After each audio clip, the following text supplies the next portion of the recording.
Bueno, buenas tardes a todos. Soy Germán Esbart, el presidente del Colegio de Médicos de Alicante, y voy a hacer un saludo, introducción al tema que nos compete hoy, que es una de las sesiones del curso que se hace de la Comisión de Teología del Colegio. Vamos a estar primero habrá el turno yo le voy a dar la introducción a María Teresa, que está conmigo, y luego posteriormente habrá preguntas, etcétera, como es habitual en estas sesiones.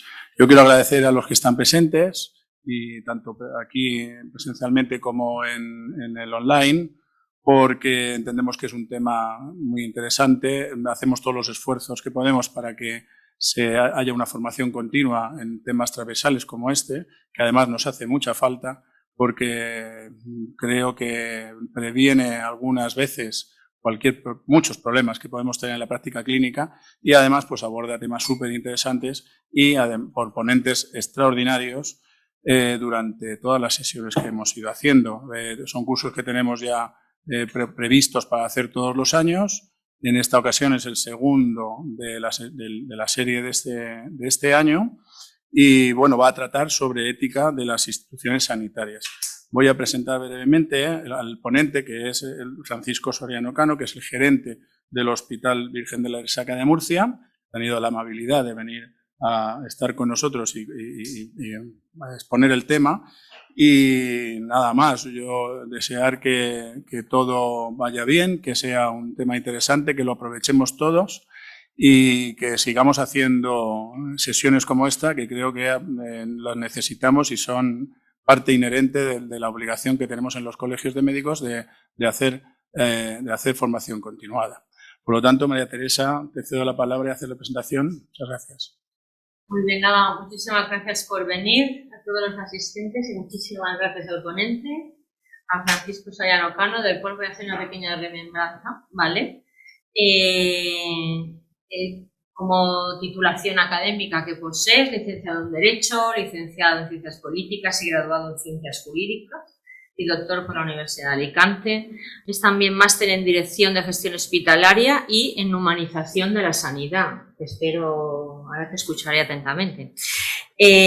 Además tiene experiencia en varios puestos directivos en sanidad. Actualmente, como bien ha dicho nuestro presidente, es el director gerente de área del hospital en Murcia, se nos ha hecho murciano, en el Hospital Clínico Universitario de la Resaca.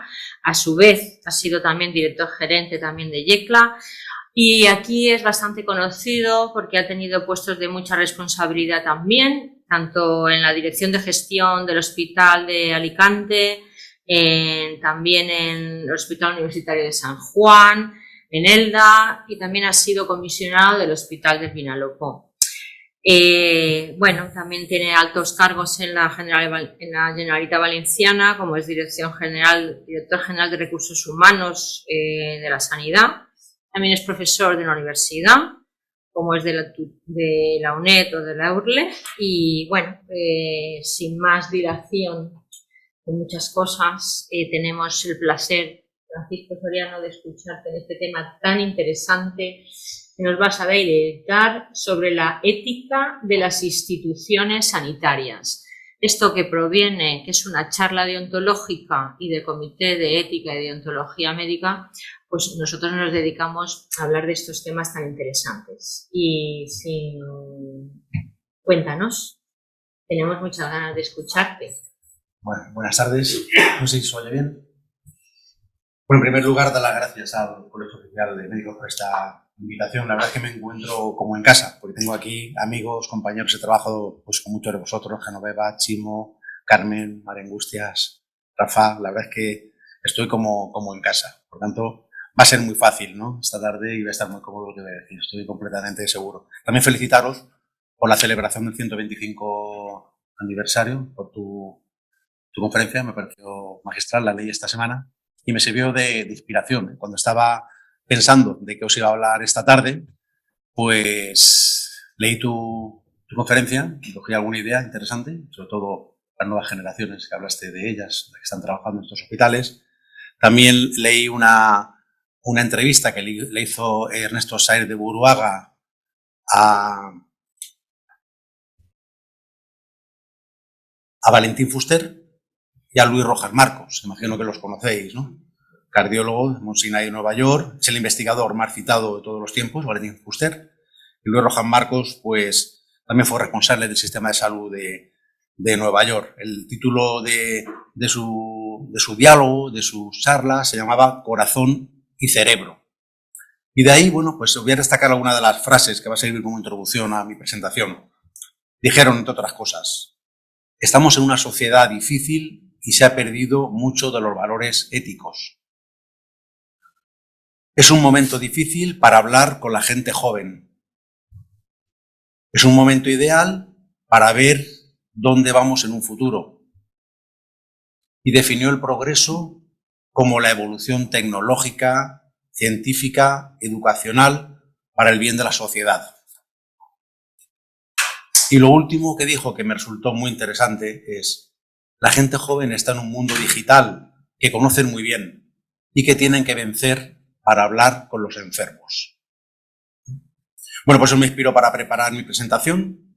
Eso es lo que he comentado de vuestro presidente. Y bueno, la charla la he estructurado en 3 partes que están relacionadas: sobre ética de la gestión sanitaria, fundamentalmente de la gestión sanitaria, el buen gobierno, dónde estamos trabajando, qué requiere la sociedad de nosotros, y sobre todo de los profesionales.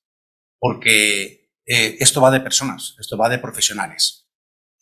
Y no hay empresa que trate bien a sus clientes, hablando en términos empresariales, si no trata bien a sus trabajadores, a sus profesionales. Por tanto, la primera lección que hay que aprender es que trata bien a tus profesionales y estarán bien atendidos tus pacientes. Por cierto, a Valentín Fuster y a Luis Rojas Marcos no podríamos contratarlos en la Comunidad Valenciana si quisieran venirse a Alicante, porque no están en bolsa.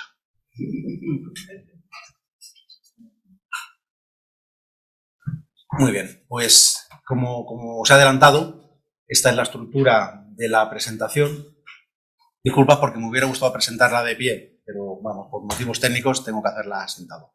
Bueno, voy a hablar de las administraciones públicas y la nueva gobernanza, los profesionales que estamos trabajando en el sistema sanitario y los que están entrando a trabajar con nosotros, quiénes son los que están dentro de nuestras organizaciones, y todo esto pues dentro de la ética de la gestión sanitaria, que va a ir paso a paso en algunas de mis intervenciones. Mirad cómo ha evolucionado el sector público desde el 1920, hasta la actualidad.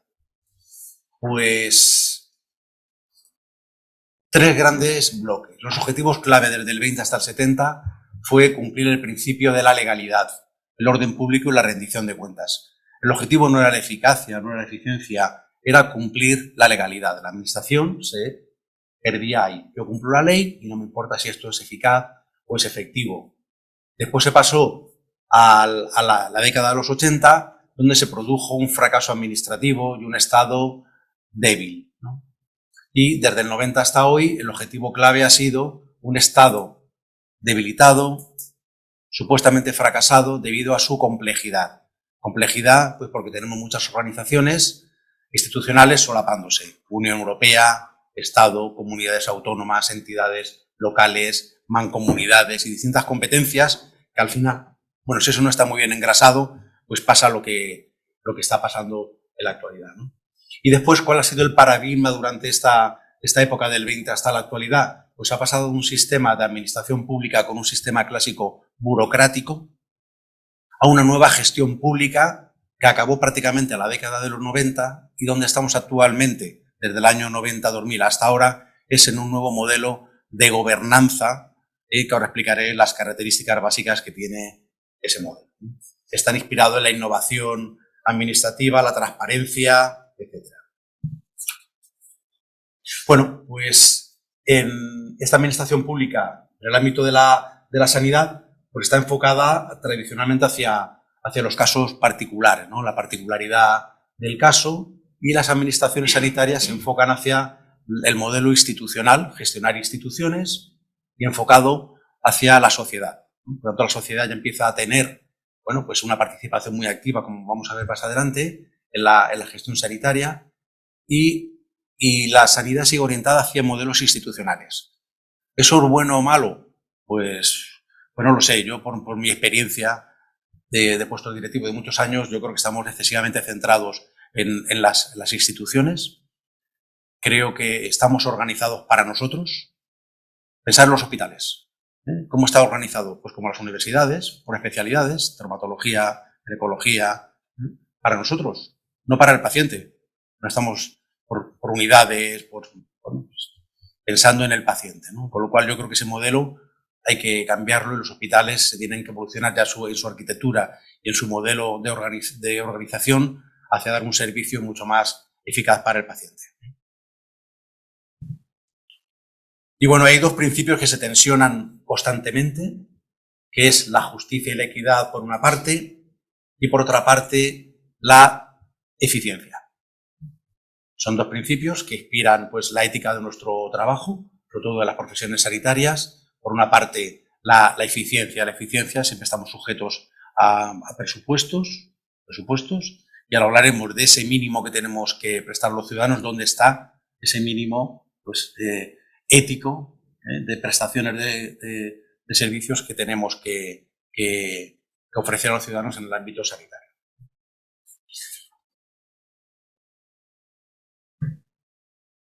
Bueno, pues desde la ética de los principios, su máximo exponente fue Diego Gracia. Bueno, pues la actividad organizativa tiene como finalidad servir a los ciudadanos, en este caso a los pacientes. Pues de esa ética de los principios que tiene que impregnar toda la actividad asistencial, se tiene que alinear perfectamente con la ética de la responsabilidad. No la ética de la responsabilidad que tenemos por nuestra actuación sanitaria, sino la ética de ser responsables de acuerdo con la deontología médica, y bueno, ahora hablaremos también del nuevo código, ¿no?, deontológico que se ha aprobado recientemente. Por tanto, la ética de los principios, pues engrasada con la ética de la responsabilidad, nos lleva al concepto de servicio público, a servir, ¿no? Servicio público sanitario es un servicio público esencial, está recogido en la Constitución española, en el artículo 43, y vosotros, pues, yo no soy sanitario, no soy sanitario, no soy médico, pido perdón, no llevo bata blanca, pero he llevado toga negra, he sido abogado de la Generalitat y actúo defendiendo la Generalitat y, por tanto, a vosotros en el ámbito contencioso administrativo durante bastantes años, ¿no? Por tanto, ese servicio público que prestamos todos los días, pues de cara a esa nueva gobernanza, tiene que estar también impregnado el principio de transparencia como uno de los principios básicos de la nueva gobernanza. Pero bueno, vamos a ver en qué contexto se desarrolla nuestro trabajo. Voy a dar algunas pinceladas de cuál es el marco global de donde están trabajando las administraciones públicas y en concreto la administración sanitaria. Mirad, los efectos de la pandemia. Los efectos de la pandemia, hemos salido de ella, pero aún estamos inmersos en ella. Aún estamos ahí, aún estamos sufriendo las consecuencias. Esto, bueno, pues lo que sucede en una parte del mundo nos vino de lleno a nosotros y nos vimos metidos en una dinámica. Bueno, me cogí en el hospital de Yecla de gerente y bueno, y aprendemos algunas lecciones. Pues como que la falta de suministro de las instituciones, no teníamos material, la incertidumbre. La única medida que se adoptó, fijaos, fue una medida de la edad media, que fue confinar a la población. Una medida de la edad media, confinar a la población, ¿no? Por tanto, bueno, hubo lecciones ahí que tuvimos que aprender rápidamente, pero que aún estamos intentando superarla. Después, la globalización de la economía y de la sociedad. Pasamos de una sociedad de masas, una sociedad individualista, una sociedad de enjambre, donde todo está absolutamente relacionado. Lo que pasa en otra parte del mundo nos viene enseguida. De hecho, bueno, pues todos viajamos a todas partes y enseguida las comunicaciones te enteras de lo que pasa en cualquier lugar del mundo. Los recursos limitados, con expectativas crecientes, sobre todo de la sociedad. Los recursos limitados. ¿Qué problema tenemos con los déficits de médicos, ¿no? Pues hay en realidad déficit de médicos o estamos mal organizados y bueno, y se nos ocurre pues más universidades, bueno, pues eso hay que analizarlo bien. Primero hay que saber lo que tenemos. ¿Hay un registro de profesionales? Bueno, pues no sabemos lo que hay. A lo mejor tenemos el pico dentro de los próximos años de falta de médicos por jubilaciones, pero dentro de unos años, cuando salgan las promociones que empiezan ahora, que a lo mejor van al paro muchos, ¿no? Y bueno, esa es una de las consecuencias que puede tener esas expectativas crecientes, ¿no? Déficit y crisis fiscal, sabemos en qué situación está el Estado. Y las nuevas tecnologías, la era digital y de la información. ¿Cómo casamos las nuevas tecnologías? Hablaremos ahora de ello. El chat GPT, la inteligencia artificial, cómo casamos eso con la confidencialidad, con la privacidad, con la ética, hasta dónde llegamos, ¿no? Ya hay un manifiesto de 400 o 500, bueno, pues, profesionales de las tecnologías que están diciendo, señores, han firmado un manifiesto, paren esto, que no sabemos dónde va a llegar, ¿no? Paren esto.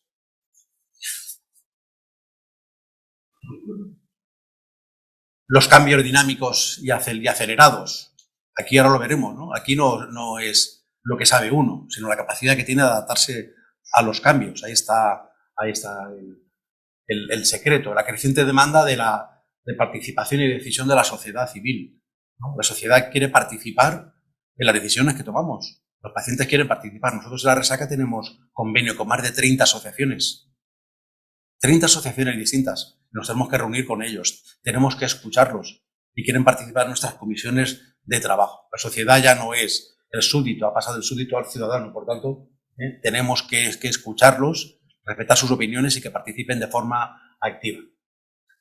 Después, las críticas injustificadas de las capacidades y eficacia del sector público. Yo creo que a veces injustificadas. Hemos pasado de la época del COVID de héroes a villanos, ¿no? Insultarnos, ¿no? El sector público tiene sus limitaciones, ahora veremos, ¿no? En comparación con el sector privado, pero bueno, pero ahí estamos con un nivel, yo creo que de eficiencia y eficacia bastante alto.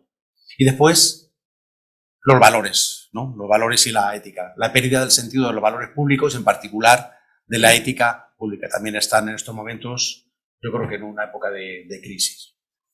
Bueno, ¿cómo engrasamos con principios éticos la organización y la situación que os acabo de describir, ¿no? Bueno, pues yo creo que es importante conciliar muy bien la parte científica con la parte ética y la parte económica. La parte económica, insisto mucho en ella, es que es fundamental. Que es lo que decía Emilio Botín, lo que no son cuentas son cuentos, ¿eh? Entonces no podemos desligarnos y centrarnos nada más en la parte científica sin saber, ¿no?, lo que tenemos. Vamos a pensar como en nuestra casa, ¿no? Si no llegamos con lo que queremos gastar, o pedimos un préstamo o aumentamos los ingresos. Pues las administraciones públicas igual. Bueno, perdón. Nolan define los códigos éticos como el conjunto de principios y valores de las organizaciones. ¿Y qué responsabilidad tiene el gestor en todo esto, ¿no? En los códigos éticos y sobre todo en instaurar un clima ético? Yo creo que los gestores, digo gestores no solamente los directivos, sino todos los profesionales que gestionan en el ámbito de sus competencias, sea menor o mayor, un servicio, una consulta. Bueno, pues ¿qué responsabilidad tienen? Yo creo que es importante la responsabilidad que tienen y yo creo que estamos obligados a implementar esos códigos de conducta y tener corresponsabilidad en las actuaciones y en todos los actos médicos que se hacen día a día. Mirad, en época de calma, pues cualquiera puede gestionar. Pero aquí tengo una cita de Publio Siro. Publio Siro fue un escritor latino de la antigua Roma, siglo I a.C., que dijo que cualquiera puede sostener el timón cuando el mar está en calma.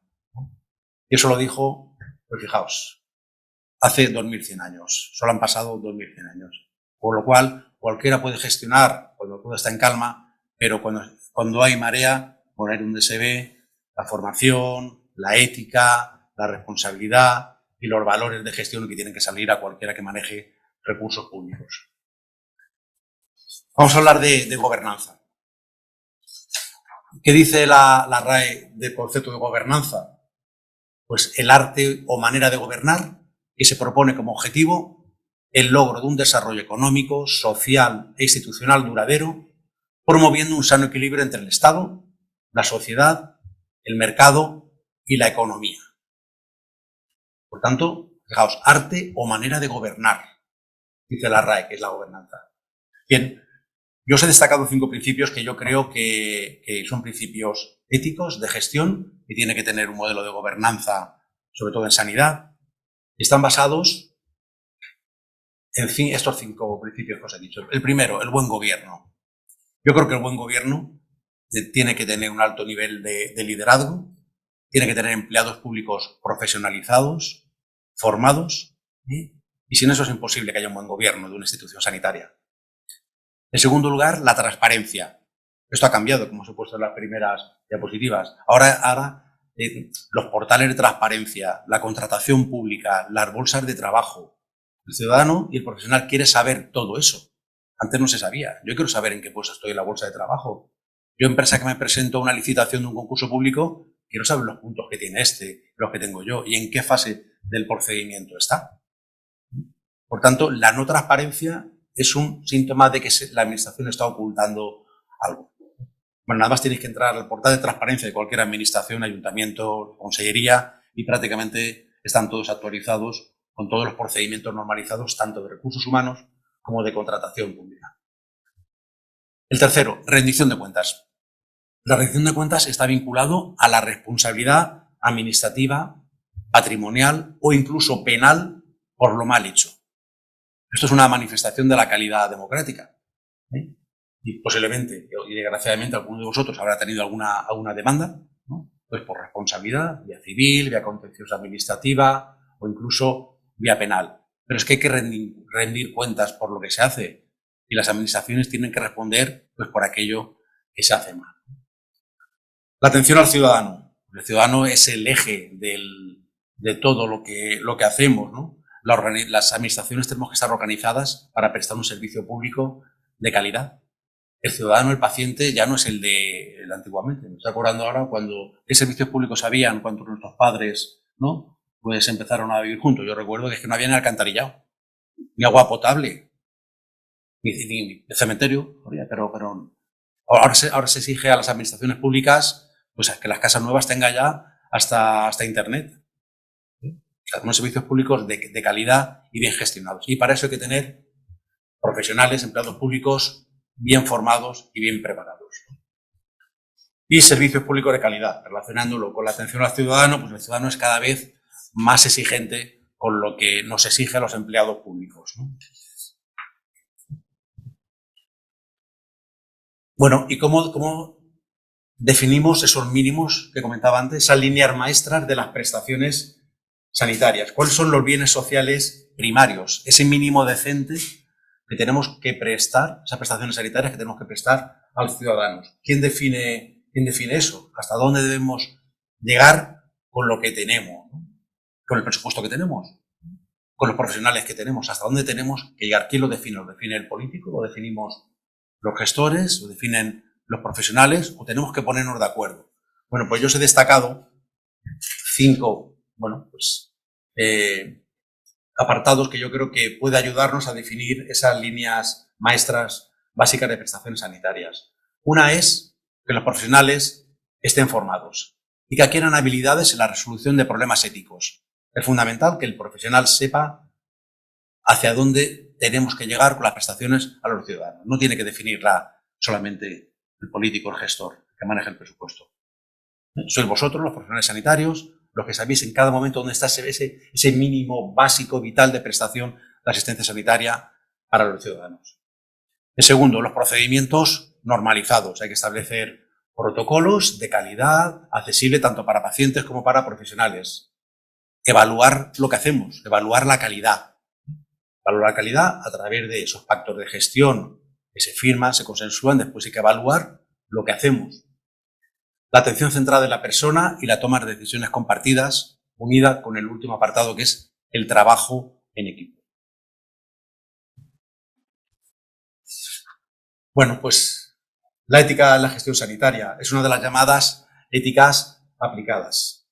Y esta se utiliza en las teorías filosóficas. Mirad, yo soy de la opinión que nos falta estudiar mucha filosofía. Hay que leer a Epíteto, a Sócrates, a Aristóteles, una asignatura básica que debe ser obligatoria, ya no solamente en la EGB, sino en el instituto y en las en las carreras. ¿Por qué? Pues para aprender a deliberar, para aprender a reflexionar, para aprender a criticar, ¿no?, lo que tenemos para poder avanzar, ¿no? Por tanto, de la deliberación con los ingredientes de la virtud y la prudencia y la responsabilidad del profesional. Entendida la responsabilidad del profesional no como esa responsabilidad disciplinaria, penal, sino como la responsabilidad de ser responsable de lo que hago con mis pacientes y en mi trabajo. Esa amalgama es lo que entiendo yo que es básica en la ética de la gestión sanitaria.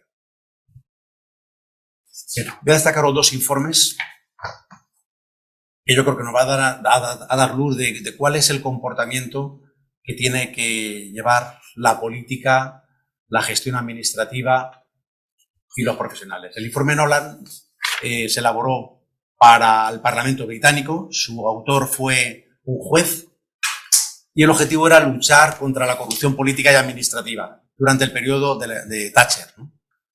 Y había 7 principios o valores básicos que destacaba este juez.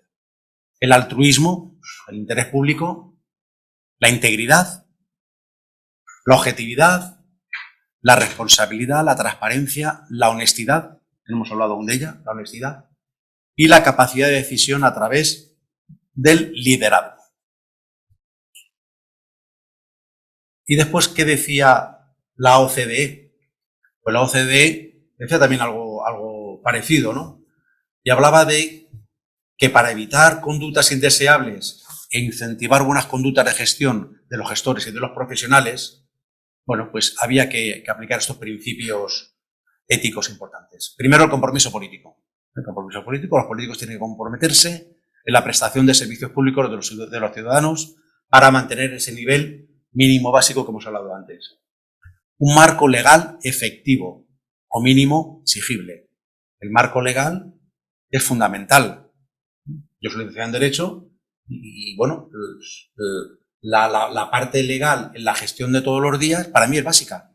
Pero para mí y para cualquier gestor, sea médico, sea licenciado en Derecho, sea economista, ¿no? Tenemos que tener un marco legal que nos dé seguridad hacia dónde vamos. Y ese marco legal, ¿quién lo da? Lo da el político y sobre todo las asambleas legislativas de las comunidades autónomas y el Estado. Los mecanismos de responsabilidad, los códigos de conducta, la socialización, la importancia de la sociedad, el profesional y su formación, el liderazgo y, en último lugar, una cosa que yo creo que es básica, son las condiciones laborales adecuadas. Condiciones laborales adecuadas. Como he comentado antes, el profesional está contento, está satisfecho, tratará bien a sus pacientes, por tanto, la empresa, en este caso la empresa sanitaria, conseguirá sus objetivos con mucha más facilidad. Bueno, pues vamos a hablar de profesionales, porque esto, como he comentado antes, va de personas, ¿no? Va de personas. ¿Cómo acceden al puesto de trabajo los profesionales que prestan servicios tanto en el sector público como en el sector privado? En el sector público, pues accede por oposición, por concurso oposición o por bolsa de trabajo, ¿no? Bueno, los jefes de servicio acceden por concurso de méritos o nombramiento provisional, los puestos directivos a través de libre designación, también publicado, ¿no? Pero bueno, esos son los procedimientos básicos. ¿Y qué se está valorando? ¿Se está seleccionando a los más adecuados en el sector público? Dejo ahí alguna reflexión. En el sector privado, ¿cómo se seleccionan los profesionales en el sector privado? De forma libre o a través de sus convenios colectivos, si tienes establecido algún sistema de selección, o a través de sus bolsas de trabajo. Fijaos la diferencia. ¿Qué se valora? Pues fijaos, de momento ya se valora una cosa que no valoramos en la administración pública, que son determinadas habilidades, que es una de las asignaturas pendientes de la administración pública. Habilidades de comunicación, habilidades de liderazgo, resistencia a la fatiga, capacidad de decisión, persuasión, una serie de habilidades blandas que son fundamentales en estos momentos pues para cualquier trabajador. Por tanto, la pregunta es, ¿estamos seleccionando los más adecuados en el sector público? ¿Lo están haciendo en el sector privado? Bueno, una vez ya seleccionados, los del sector público y el sector privado, ¿qué relación jurídica tienen? ¿Qué es lo que firman cuando van a personal? Bueno, pues en el sector público el marco jurídico básico es el estatuto marco del personal estatutario de los servicios de salud, supletoriamente el estatuto básico del empleado público, y son normas de derecho administrativo. Eso es porque nos regimos los que trabajamos en el sector público. Los que trabajan en el sector privado, pues estatuto de los trabajadores y su convenio colectivo. Por tanto, relación jurídica distinta y sistemas jurídicos distintos de aplicación. Por ejemplo, Rafa, en el Hospital del Vinalopó, pues todo el personal que trabaja allí es personal laboral y tenéis vuestro convenio colectivo y vuestro estatuto de los trabajadores. Sin embargo, en el Hospital de San Juan de Alicante, estatuto marco, supletoriamente estatuto básico del empleado público y un régimen jurídico completamente distinto. ¿Cuál es la situación en estos momentos de los trabajadores, empleados públicos y concretamente de sanidad? Mira, os he destacado algún dato. La media de los empleados públicos es de 53 años. Hay una previsión de que se jubilen en los próximos años más de 1 millón de empleados públicos, tanto de trabajos cualificados como no cualificados. Y en esos 10 años se va a jubilar el 85% de los técnicos superiores. Eso quiere decir, se van a jubilar los A1. Y los A1 son los que tienen conocimiento. No es que les tengan conocimiento técnico, ¿no? Claro, hay un problema de transferencia de conocimiento. Ese conocimiento, cuando se jubilen, se lo van a llevar. ¿Se está produciendo una transferencia de conocimiento de los que se van o los que están? Yo tengo mis dudas. Después hay una necesidad de empleo cualificado, no cualificado para robótica. Se están sustituyendo, no solamente ya para no cualificados, sino el ChatGPT está sustituyendo ya a profesionales cualificados.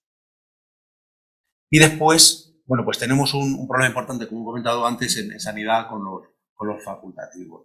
Pues el déficit de profesionales, pues lo que he comentado antes y tú pues has comentado en alguna ocasión. En realidad faltan, están mal distribuidos, hacia dónde vamos, más facultades, o realmente tenemos un problema en los MIR, en las ofertas del ministerio, ¿no? En la distribución de profesionales. Bueno, hay que saber hacia dónde vamos. Para hacia dónde vamos tenemos que tener exactamente la foto de lo que hay. Un registro de profesionales sanitarios. Bueno, pues siguiendo con la importancia de los profesionales, es la evolución del triple objetivo de recursos humanos al cuádruple objetivo, donde metemos la satisfacción del profesional. Por una parte está la satisfacción del paciente, resultados clínicos, coste de la atención y se incluye la satisfacción del profesional. Profesional satisfecho, paciente bien atendido. Así de sencillo. Bueno, ¿cuál creo yo que, desde mi modesta opinión y experiencia, hacia dónde van las administraciones públicas? Bueno, yo creo que tienen fundamentalmente dos retos por delante. Uno es el relevo generacional y otro es cómo somos capaces de aprovechar la inteligencia artificial y la robótica, eso que se nos viene encima. Yo creo que son los dos principales retos que tienen las administraciones en los próximos 10 años. ¿Vamos a ser capaces de poder modernizar las administraciones públicas? Hombre, yo soy optimista por naturaleza y entiendo que sí, pero os aseguro que van a haber muchas resistencias, porque hay mucha gente que está en su zona de confort, la resistencia al cambio, etc. Pero yo creo que hay que tener una postura valiente y afrontar esos dos retos que tenemos por delante. ¿Qué están pidiendo las empresas de los profesionales? O sea, ¿cómo tienen que ser esos profesionales que trabajan en nuestros centros o los que estamos intentando seleccionar? Mira, esto es una encuesta que hizo sobre 660 millones de profesionales en LinkedIn, donde destacaba las 5 actitudes interpersonales que más necesitan las empresas. Y fijaos el resultado. Creatividad, para resolver los problemas y realizar las tareas. Persuasión, para convencer, comunicar, razonar de forma lógica. Colaboración, para trabajar en equipo. Capacidad de adaptación. Ahora hablaremos de eso. Hay que tener actitud positiva, la mente abierta para afrontar situaciones difíciles. Hay profesionales que ante situaciones difíciles se acobardan, no buscan soluciones. Bueno, pues esa es una de las 5 cualidades que se está exigiendo para estos puestos. Capacidad de adaptación. Y en último lugar, la inteligencia emocional. Y hablando de las inteligencias, este es el esquema clásico de las 8 tipos de inteligencia, no voy a entrar a ellas. Tenemos la musical, la intrapersonal, espacial, corporal, interpersonal, matemática, lingüística, naturalista. Muy bien. Pero eso ya no nos sirve. En estos momentos hay 2 inteligencias que son importantes, que es la intelectual, el coeficiente intelectual, que lo conocemos todos, ¿no? Pues mide la memoria, el pensamiento analítico, la capacidad matemática, bueno, y ha servido para seleccionar a muchos profesionales. Después la inteligencia emocional. La inteligencia emocional nos ayuda a mantenernos en la empresa. Es un kit de herramientas, la caja de herramientas que llamamos para poder sobrevivir en la empresa. Pero ojo, que nos viene el coeficiente de adaptabilidad. Ese es el que nos hace tener éxito en nuestra profesión. Y esa es la capacidad de absorber nueva información, resolver lo que es relevante, desaprender lo aprendido y aprender con la máxima rapidez lo nuevo. Esa es la clave en estos momentos, esa es la clave del éxito de los profesionales, el coeficiente de adaptabilidad. Como he dicho, la inteligencia emocional es un kit de herramientas para mantenerse, el coeficiente intelectual es para seleccionarte. Muy bien, vamos a ver quiénes trabajan en nuestros centros, qué profesionales trabajan en nuestros centros de trabajo, en nuestras administraciones públicas, en nuestros hospitales, en nuestros centros de salud. Pensad en vuestros centros de trabajo, ¿no? Los que entran por la puerta todos los días y se van a mediodía, hacen guardias. Pues la realidad es que hay varias generaciones que conviven en un mismo techo. Varias generaciones, ahora vamos a hablar de ellas, ¿no? Algunos manejan el boli, otros el PC, otros van todo el día con el móvil, con la tablet. Básicamente los he dividido en 2, de forma muy grosera. Ahora pasaremos a detallar. Cada uno tiene su forma de vivir, tanto en lo personal como en lo profesional. Unos, un gran bloque, tiene por encima el orden, la jerarquía y el sacrificio. Y otros no creen en las estructuras, o sea, no creen en los jefes. Creen en las redes sociales, creen en la colaboración, el modelo colaborativo, y están convencidos de que nada es para siempre. Nosotros, la hipoteca, para siempre, ¿no? La pareja, creíamos que era para siempre. Pero ellos, ni la hipoteca es para siempre, ni la pareja es para siempre. Van ligeros de equipaje, van con la mochila vacía. No, ni son mejores ni peores, ¿eh? Pero es otra forma de ver la vida y de trabajar, y tenemos que saber lo que tenemos en los centros, ¿eh? Leí un artículo la verdad que me gustó mucho, que se llama Piercing o Corbata, ¿no? Piercing o Corbata. Y vosotros, bueno, cuando hagáis los actos aquí veréis cómo vienen los nuevos, ¿no? Colegiados y demás, ¿no? Ya no vienen, ¿no? Con corbata ya no vienen muchos, ¿no? Vienen mucho más con piercing y con tatuajes, ¿no? Muy bien, bueno, pues aquí tenéis un detalle de las generaciones que están trabajando en nuestros centros, los Baby Boom, la generación X, la generación Y, los Millennials, los famosos Millennials, la generación Z y la generación Alfa, que son los que tienen ahora, pues eso, 10, 15 años, están ahora pues entrando en la adolescencia. Vamos a hablar un poco de ellos. Los Baby Boom. Los Baby Boom son los que nacimos entre el 46 y el 64, posiblemente algunos veis, ¿no? Identificados ahí. Mirad, John Lennon, Jimi Hendrix, Elvis Presley, Yoko Ono. Bueno, pues son los que vivieron la plena posguerra, tienen perfil de líderes motivadores, decisores, motivados por tener una buena posición económica, buscando seguridad, buscando independencia, menos dependientes de los móviles que las siguientes generaciones, ¿no? El objetivo era comprarte una casa, hipoteca, sacarte el carnet de conducir, tener coche. Bueno, eran pues todo elementos de éxito profesional y personal. Carlos Sainz, un ejemplo de uno, fijaos, a los 57 años, pues un nuevo récord, ganador, ¿no? de un rally. La generación X, los que nacieron entre el 65 y el 79. pensar también en nuestros hijos, ¿no? Y alguno ya va entrando son de estas generaciones, ¿no? David Bowie, Prince, La Guerra de las Galaxias. Pues estos nacieron ya con las computadoras y con la televisión. No han tenido la vida fácil, les ha costado mucho más encontrar un puesto de trabajo, ¿eh? Ya eso de estudia, que serás un hombre de futuro, una mujer de futuro, ya no estaba tan claro como con nosotros, ¿no? Ya había que elegir, ¿no?, la carrera que estudiabas y que tuviera salida. Trabajar era su filosofía de vida, eran ambiciosos, adictos al trabajo, orientados al cambio, individualistas, más progresistas y culturalmente muy sensibles. Esta es la generación X. Bueno, los famosos millennials. Fijaros, los millennials representan el 27% de la población. 27% de la población. Nacieron entre el 80 y el 94. Regreso al futuro, Queens, Michael Jackson. Bueno, pues son los que han marcado la revolución, los millennials. Son los nativos digitales. La tecnología ya forma parte de su día a día. Nativos digitales. Nosotros pasamos de la parte mecánica a la parte analógica. Estos ya son digitales. Todas sus actividades es a través de una pantalla. Ya pasaron del modelo analógico al modelo digital. Ambiciosos, estrategas, optimistas. Generación socialmente se siente muy segura, con muchas habilidades sociales, ya pues obsesionados por viajar. Se les exige mucha mayor preparación para optar a un puesto de trabajo y son los que están prácticamente dominando pues el perfil profesional en muchas empresas, incluida el sector sanitario. Mirad, una característica de los millennials, el ghosting laboral.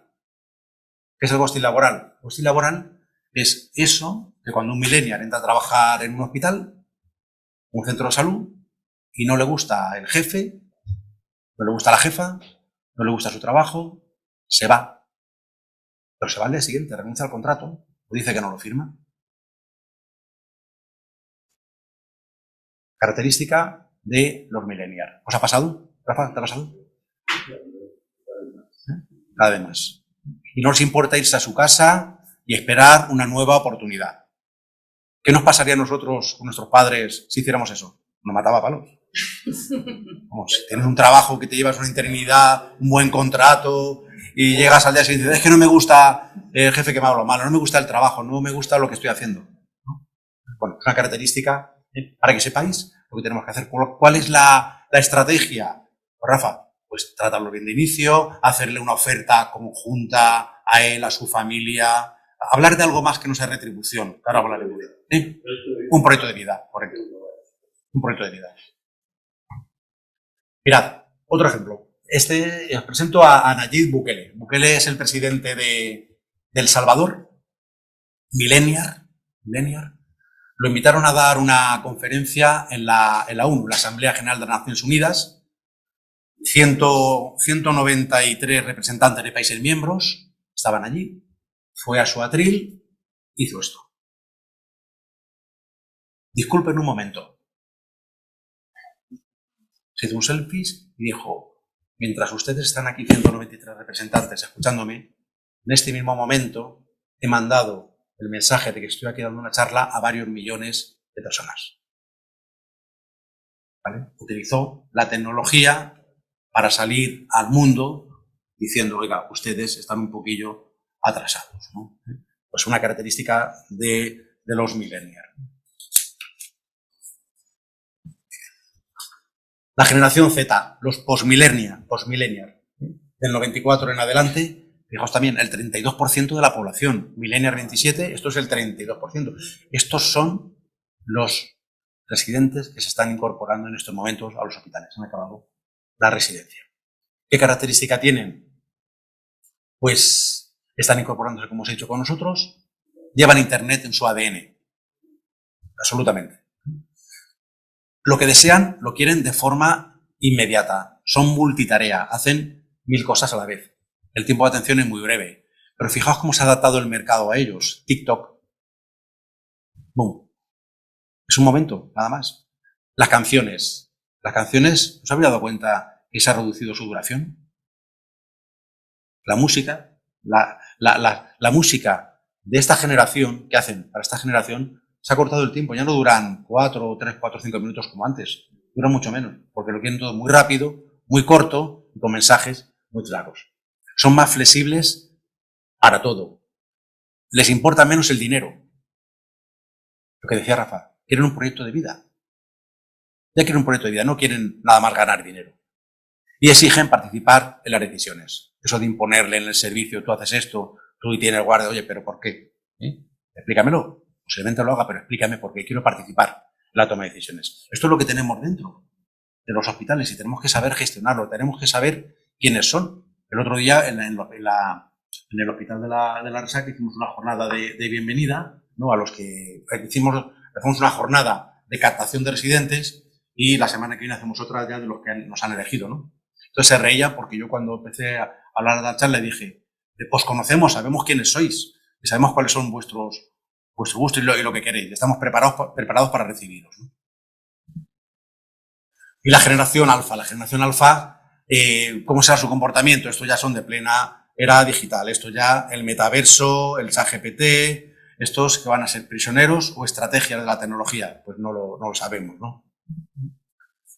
Bueno, entonces la clave es, ¿se puede importar en el sector público alguna de estas herramientas que está utilizando el sector privado para que nuestros profesionales estén dentro de ese marco ético, profesional de trabajo, ¿no? estén bien, se quieran quedar con nosotros? Bueno, pues sí que se pueden importar algunas cosas o deberían de importarse. El salario emocional, ¿no? Porque el salario retribuye tu trabajo, pero es que el salario emocional enamora al profesional, y es aquello que tiene precio, pero tiene mucho más valor, ¿no? Que se le ofrece al profesional. Retribución variable elevada, no se puede pagar a todo el mundo igual, tiene que haber un variable importante. La formación personalizada, desarrollo y plan de carrera individualizado para cada profesional. Hay quien quiere cobrar más, pero quien no quiere cobrar más, quien quiere formarse más, o quien quiere tener más días libres, o hay quien quiere conciliar. Y una cultura corporativa. Quieren sentirse y vestir la camiseta. ¿Qué es esto? ¿Qué hacemos para que sientan la camiseta, ¿no? Yo soy del Atlético de Madrid, pues lo he puesto en el centro, ¿no? Bueno, pues ¿qué hacemos? En marzo de 2019, Forbes publicó un ranking de los 5 primeros puestos dentro de las 50 mejores empresas para trabajar en España. Habían 2 farmacéuticas y una aseguradora. ¿Y qué era lo que les ofrecían para ser dentro de los 5 mejores? Planes de desarrollo individualizado, responsabilidad social corporativa, días libres, regalos, planes de pensiones, seguros médicos, ticket restaurante, beneficios sociales, atención a cónyuge e hijos. Atención a cónyuge e hijos. ¿Por qué? Porque cuando se ofrece un plan de vida. Y si el cónyuge necesita trabajar, es que a lo mejor se le puede buscar trabajo. Es que el hijo, si hay que escolarizarlo, a lo mejor hay que tener en el hospital una unidad de trabajo social que busque el mejor colegio para el hijo y le haga las gestiones o buscar un piso de alquiler, ¿no? Todo eso es un paquete que hay que ofrecerle a los futuros candidatos a trabajar en nuestros centros. Otra encuesta de McKinsey, que está ahí con las flechas. Fijaos lo que dice esta encuesta, que se hizo a casi 1.100 ejecutivos, CEOs de las mejores empresas estadounidenses, creo que era, sí. Decía, lo que más apreciaban era el aprecio y elogio del gerente inmediato, el 67%. Aprecio y elogio del gerente inmediato. Segundo, atención de los líderes, 63%. Y el tercero, oportunidades para liderar proyectos y grupos de trabajo. Fijaos, o sea, que me escuchen mis jefes, que me atiendan y que me dejen participar en proyectos de negocio en la empresa. Bueno, pues todo eso nos lleva a los jefes, ¿no? Digo jefes no solamente directivos, ¿no? Sino mandos intermedios, jefes de servicio, de sección, pues todo aquel que lidera grupo. Os presento a Medusa y a Ares, vienen de la mitología griega. Medusa era un monstruo que a quien le miraba fijamente a los ojos se convertía en piedra. Y Ares era el dios de la guerra, pues simbolizaba pues la muerte, dolor, destrucción, agresivo, impetuoso, obcecado y muy vengativo.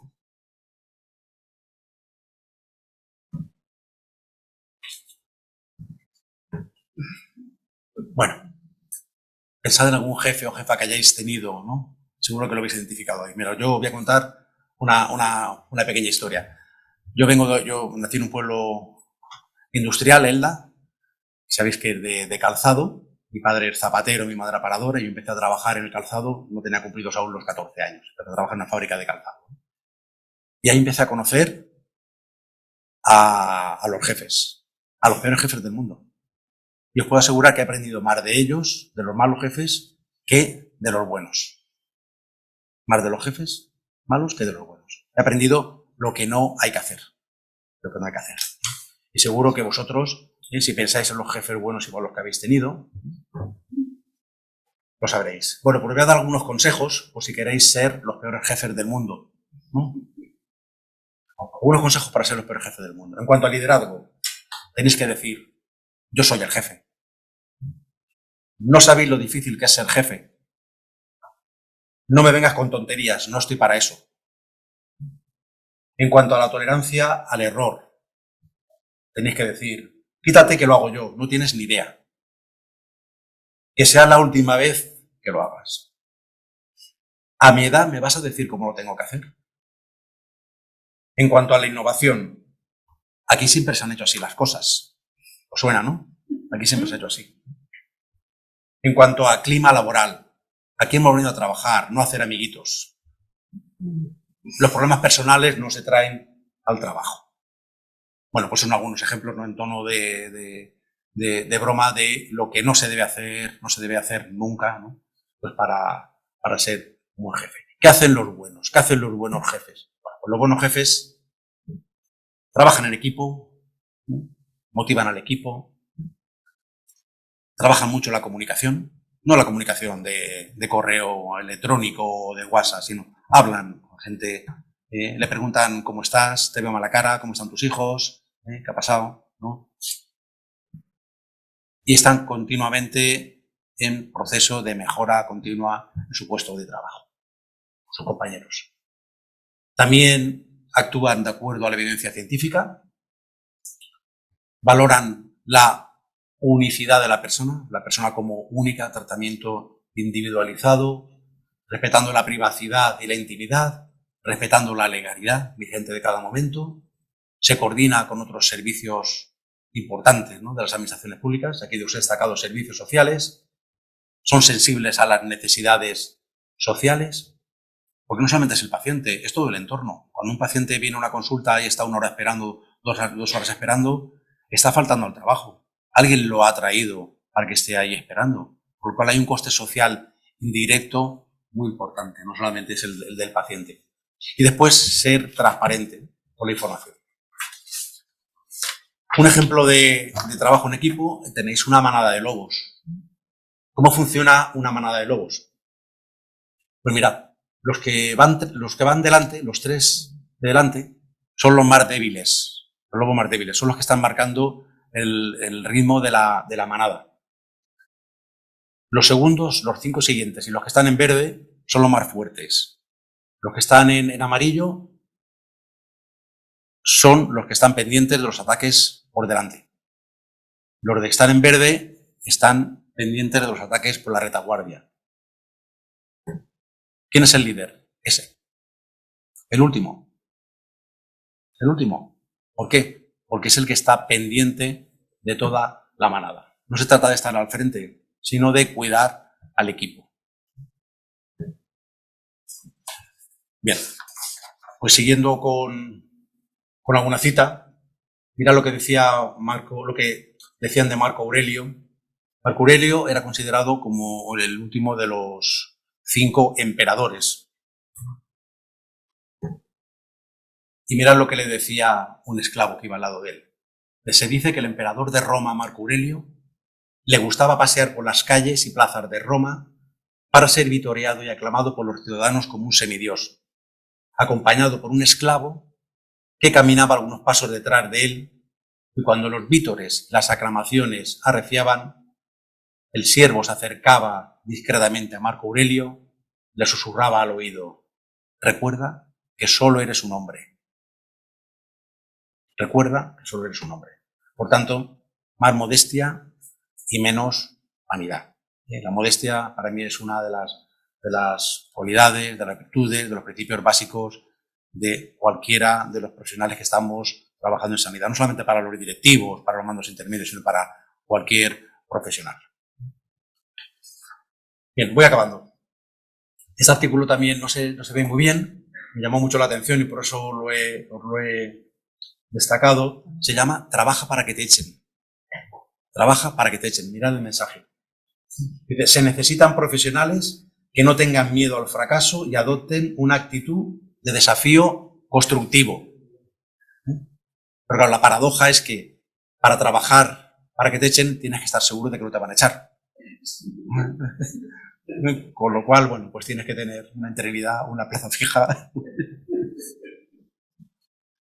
Bueno, pues el equilibrio de una organización depende de todos los que trabajamos en ella.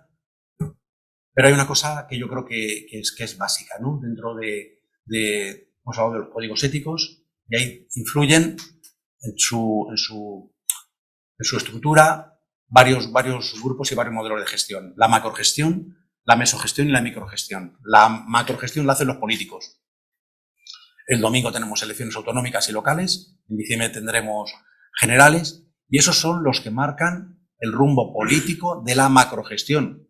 Son los que del resultado de esas elecciones se van a constituir las asambleas legislativas, las cortes, y nos van a decir qué política sanitaria hay que hacer. Y no tenemos nada que decir nosotros, ¿no? La mesogestión es la que hacemos los hospitales y en los centros, los directivos. Tenemos que cumplir una serie de objetivos que nos marcan el poder ejecutivo, y después está la microgestión, que la hacen los mandos intermedios, jefes de servicio, jefes de sección, profesionales sanitarios, o sea, todos los que están dentro del hospital que no son puestos directivos. Claro, ¿cómo combinamos la macro, la meso y la micro? Los políticos, los gestores y los mandos intermedios. Bueno, pues la verdad es que le he dado bastantes vueltas a esto, pero yo creo que a través del baile del tango. Esta es la última transparencia que os pongo. Mirad, los que entienden de baile dicen que el tango es el baile perfecto. Es el baile perfecto, porque se combinan tres cosas. El abrazo, por una parte, un modo lento de caminar, como decía Borges, y la improvisación. ¿Vale? Entonces, si consiguen bailar los políticos, los gestores y los profesionales el tango, con esas tres cualidades, pues va a ser un éxito. Pues como los especialistas en terapia de pareja, que dicen que las claves, pues ¿cuál es? La confianza, ¿no? Y los intereses comunes. ¿De acuerdo? Por tanto, vamos a intentar bailar un baile perfecto que es el tango, con nuestros profesionales en nuestro trabajo. Muchas gracias.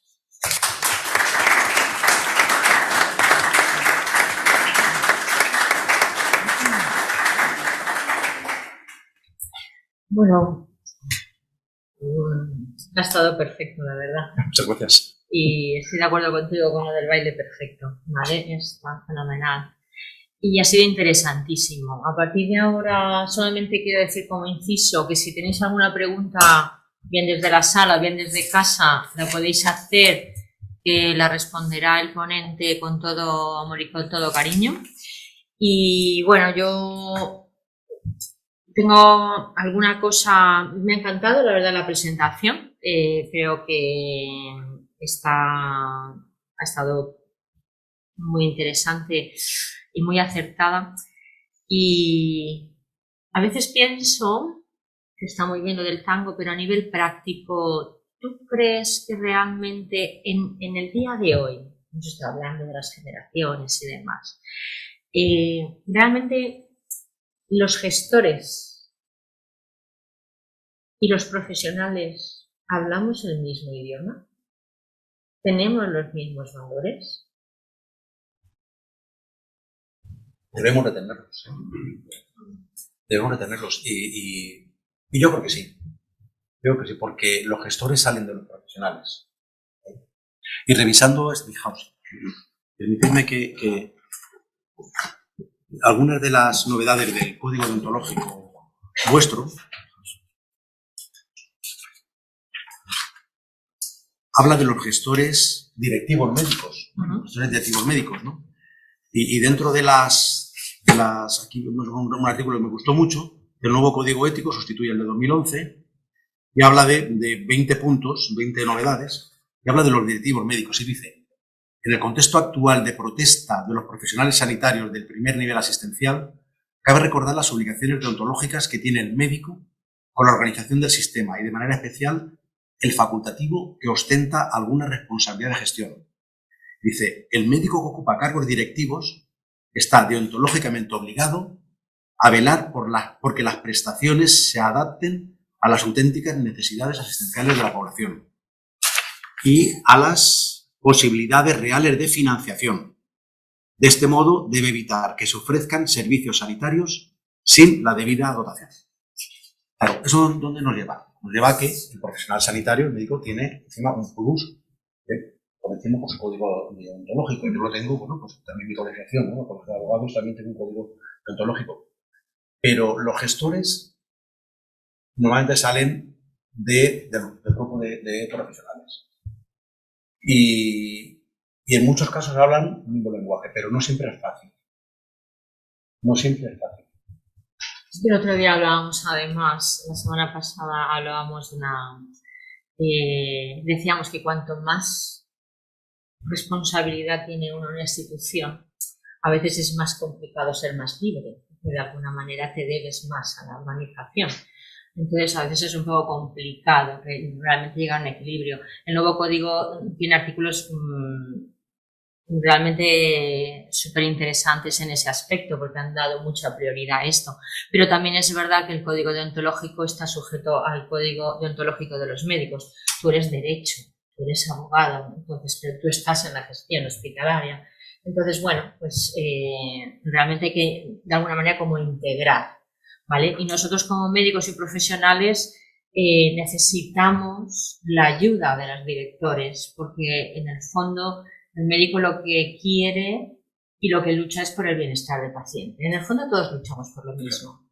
Pero, bueno, pues un poco también quería saber hasta qué punto pensáis que el equilibrio es real en la vida diaria, y si hay alguna diferencia, habéis encontrado alguna diferencia de gestión, por ejemplo, que puede ocurrir en hospitales públicos con hospitales de gestión privada o incluso en hospitales públicamente privados. Es decir, en general el médico lo mueve siempre la relación médico-paciente y el bien del enfermo.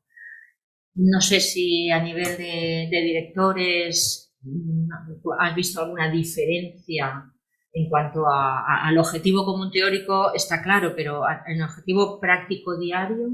No, claro que la hay, claro que la hay. Esto es la teoría de la pirámide invertida. ¿Quién presta la calidad, quién presta el servicio? Lo que está en la base de la pirámide, pero que está invertida. No la presta el directivo que está abajo. El directivo está abajo, entonces la calidad la dan los profesionales sanitarios.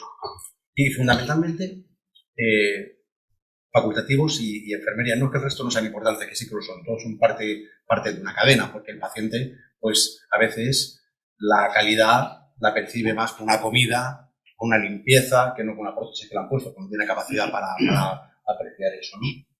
Pero sí que es cierto que hay herramientas de gestión que son distintas, como dices, en un hospital público y en un hospital privado. Por ejemplo, yo en el hospital, en la Resaca, estamos trabajando 6.500 profesionales. 6.500. Con un presupuesto de 650 millones de euros anual. Claro, yo tengo que tener en cuenta el presupuesto para dar servicio a una población de área, más una referencia, con los profesionales que hay, tanto en el hospital como en la atención primaria. Claro, ¿eso dónde nos lleva? A que hay que negociar con ellos día a día de algo que saben mucho más que tú.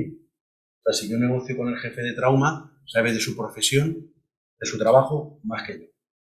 Y eso es muy difícil. Y ojalá si están puestos directivos hasta ahí, sabéis que es muy difícil. Negociar con el jefe de ojos, negociar con el jefe de trauma, negociar con el doctor. Esta mañana estaba con el responsable de trasplantes regional. Bueno, pues son dentro de su ámbito, pues son pobres, son gente que tiene que estar negociando con ellos, negociando presupuestos, negociando actividad. Y después hay una cosa que muchos facultativos no lo llevan bien, que es el trabajo por cuenta ajena. No sé si me expreso bien, ¿no? El trabajo por cuenta ajena choca a veces con el principio de la profesión liberal del facultativo. El libre ejercicio de profesión y oficio que recoge la Constitución. Pues hay que tener mucho cuidado, mucha sensibilidad para que el profesional sanitario, concretamente el facultativo, esté integrado en la empresa, hable contigo, negocie contigo objetivos, porque si no, enseguida adopta una postura distinta a la que sería deseable. Cosa que no pasa pues, con otros colectivos, ¿no? Enfermería, y después en cuanto a la selección, por supuesto, no es lo mismo seleccionar en la resaca como seleccionar en el Vinalopó, que es una concesión administrativa, o un hospital de gestión privada. Diferencia clave. Yo no selecciono a los profesionales y ellos sí que seleccionan a los profesionales. Y eso es clave. Eso es fundamental. Yo puedo seleccionar jefe de servicio, jefe de sección, algún nombramiento provisional, pero al profesional no puedo seleccionarlo. Y eso, pues, es un palo a la rueda. ¿Y qué queréis los gestores de nosotros, el personal médico? ¿Queréis algo concreto de nosotros? Yo es que siempre lucho por la mejora del sistema. Yo soy una clara defensora del sistema público de salud porque creo en la salud universal para todo el mundo. O sea, eso es una máxima. Y creo que efectivamente hay que llegar a un consenso entre, como bien has dicho en tu charla, ¿no? Un poco hay que ser eficientes para mantener el sistema nacional de salud que tenemos y manteniendo realmente la calidad y luego el clima ético de las empresas, ¿no? Pero algo en general, cualquier gerente que haya aquí sentado, igual que tú, ¿echáis en falta algo en concreto de los profesionales médicos que nos dedicamos al día a día, estar ahí delante del paciente? ¿Hay algo en concreto o no? O sea, o es más bien personalizado o es más una general. Si hay algo que nosotras podamos hacer para mejorar esto, que vosotros cuando tenéis vuestras reuniones como gestores, no decís, pues echamos de menos que el profesional de la medicina piense así. Por ejemplo, a lo mejor no sé si echáis de menos algo, como bien has dicho, con las próximas generaciones, no lo mismo la generación X que la Y, que los que vendrán o los que estamos a punto de ese millón de irnos a jubilarnos con nuestro esfuerzo y nuestra manera de pensar. Es decir, ¿hay algo que vosotros os gustaría que nosotros de alguna manera como médicos fomentáramos? Y tú que eres abogado, más todavía porque tu chip es un poco diferente, ¿no?, al nuestro, ¿no? Es una pregunta porque yo creo que todo lo que vaya en mejora de la relación médico-paciente me parece interesantísimo. Entonces, bueno, es una pregunta personal, pero que nos podemos sentir identificados, sobre todo todos aquellos, reitero, que somos unos clarísimos defensores del mantenimiento del Sistema Nacional de Salud, que yo no sé vosotros cómo lo veis, pero a mí yo estoy un poco preocupada por el futuro del mismo. A ver, yo creo que, bueno, esta mañana escuchaba que había 12 millones asegurados, ¿no? Seguro privado.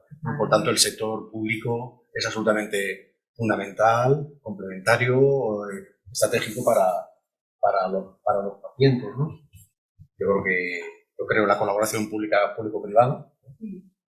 Y bueno, ¿y qué aportáis vosotros que no aporta el resto? Pues yo creo que mucho. Cada uno es parte de una cadena. El resultado es lo mismo, es la salud, la protección de la salud, está recogido en la condición de la Constitución, pero cada uno tiene su función en este labor, ¿no? Entonces, nosotros los que tenemos responsabilidad de gestión, no es lo mismo sentarnos a negociar acuerdos de gestión, indicadores, con el colectivo médico que con cultivo de enfermería o el de auxiliar de enfermería. O sea, cada uno tiene unas motivaciones distintas, una forma de trabajar distinta, pero hay muchas más cosas que nos unen que nos separan. Y es la vocación del servicio público, es donde estamos trabajando. Y eso enseguida llega a un acuerdo. Esta mañana estaba hablando con la presidenta de la Asociación de Logopedas, y aquí acabas hablando de lo mismo, de atender bien a los pacientes, de tener los recursos necesarios para atenderlos, pues igual como cuando me siento con el jefe de trauma, o el responsable de los trasplantes. ¿Alguna pregunta en la sala, por favor? Señora Blesen. Yo creo que nos oímos, ¿eh? Sí. No. Bueno, ha sido un placer. Ha sido un placer. Hacía tiempo que no te escuchaba, Paco, pero sabíamos que cuando, en fin, decidimos que vinieses, no nos ibas a decepcionar y está espectacular. Así que habrá que fomentar esto más. Y después de echarte de flores, pues ahora voy a ver si te comprometo. Te comprometo. Ahora. Y podría estar hablando. Me gusta tanto que podría preguntarte de cada una de las frases que has hecho. De todas formas, voy a hacer un par de preguntas y así no le dejo el paso a otros compañeros. Empiezo por el final. Una de ellas es lo referencia a la macro, meso y micro gestión. ¿Hasta qué punto? Sí, vamos a tener que las consellerías dictaminan y el gobierno dictamina la línea directriz de la política sanitaria, y luego estáis en el hospital pues haciendo una mesogestión. ¿Hasta qué punto? La pregunta es directa. ¿Hasta qué punto el directivo está, dadas las circunstancias de políticas, porque estás puesto evidentemente por libre designación por un partido político, estás de acuerdo, puedes llegar a estar de acuerdo con esa línea directriz, no global, sí, legal puedes estar de acuerdo si no estarías, pero sí en determinados momentos te planteas, la sensación de ser o poder optar a una objeción de conciencia, por decirlo de alguna manera, no estar de acuerdo y no llegar a hacerlo y perseverar hasta que tengas, como hemos dicho, que nos tiren, trabajar para que nos tiren, que es lo que nos ha pasado, que no hubiera mí. En ese sentido, en plan broma. Porque enlazo con la otra pregunta. ¿Consideras, porque desde SEIDSA siempre se ha pretendido esto, consideras que los cargos directivos como empresas que dirigimos o hemos dirigido y que diriges ahora deberían ser profesionales los que los dirigen, quizás los mejores, y no de libre designación, como lo hacen en la privada, con las adecuadas condiciones y cualidades? Bueno, estas eran un par de preguntas. Una, lo de estamos de acuerdo muchas veces con la línea directriz y estamos sometidos a ellas. Y otra, somos quizás los que no deberíamos de estar y estamos, o al revés. Yo creo que lo he dicho durante la presentación. La meso, la macro, la meso, la micro, la macrogestión, la marcan otros. La marca el nivel político y el nivel legislativo. Y hay que tener claro que son ellos los que la marcan. ¿Por qué? Porque, fijaos el procedimiento, ciudadanos, campaña electoral, programa, papeleta, composición de las Cortes Valencianas, en nuestro caso. Y en las Cortes Valencianas se va a decidir la política sanitaria de los próximos 4 años, sean los que están o sean los que vengan. Y eso tendrá un gobierno valenciano que es el encargado de ejecutar la política, en este caso, sanidad. Y dentro de esa política que tiene que ejecutar sanidad están los 24 departamentos sanitarios de la Comunidad Valenciana, con sus gerentes, ¿vale? Nombrados por libre designación. Que no quiere decir que sean políticos. Muchos no son políticos. Sabes que hay un proyecto de SEDISA de la profesionalización de los equipos directivos, pero no se puede acceder por oposición a los puestos directivos. Yo creo que se puede hacer por oposición. Con más objetividad. No con la discrecionalidad que muchas veces se utiliza en los nombramientos y ceses, ¿vale? El contrato de alta dirección existe desde el año 85, es el contrato de alta dirección por el que están trabajando los que no tienen plaza fija, y tenemos ejemplos, ¿no?, en la Comunidad Valenciana. En Murcia no. En Murcia no existe el contrato de alta dirección, ¿no? Pero hay que marcar un contrato de gestión, evaluarlo, y si no has cumplido te vas, y si no, sigues. Y si no estás de acuerdo con las directrices de tu consellería, que a su vez le vienen de las Cortes Valencianas, pues te vas. Te vas, no pasa nada. La objeción de conciencia puedes objetar y mantenerte, ¿no? Es complicado. Sí, tú lo sabes que es muy complicado. Muy complicado. ¿Sí? Muy complicado. Pero hay que tener claro dónde estás, ¿no? Y sobre todo, no hacer nada. Hay una línea roja que es la legalidad. Para mí es una línea roja, ¿no? La legalidad. A mí nadie me va a pedir que haga algo ilegal. Que le dé un contrato a alguien que no le corresponde. Que le dé un contrato a una empresa que no le corresponde. No lo he hecho ni lo voy a hacer. ¿Vale? Eso es evidente, ¿no? Sobre todo porque por donde se lanzan normas de comportamiento legal, social y moral. Yo me refería completamente a detalles de líneas directrices, no detalles, de líneas directrices, donde voy a poner textual, vamos a ver, tú sabes esta historia, porque así además en este momento de Villa, de comisionado. Tú sabes que sufrimos el lío entre Villarrobo y aquello fue un follón tremendo, donde practicaba, no sé si fue de hacer del anticoagulado de un sitio por el otro, o por beneficiado.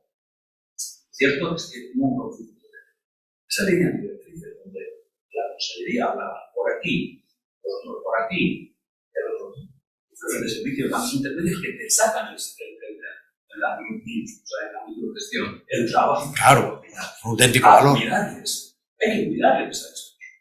Sobre dinero sin dinero o con especies, no lo sé, con días sueltos, por decirlo, pero hay que cuidarlos.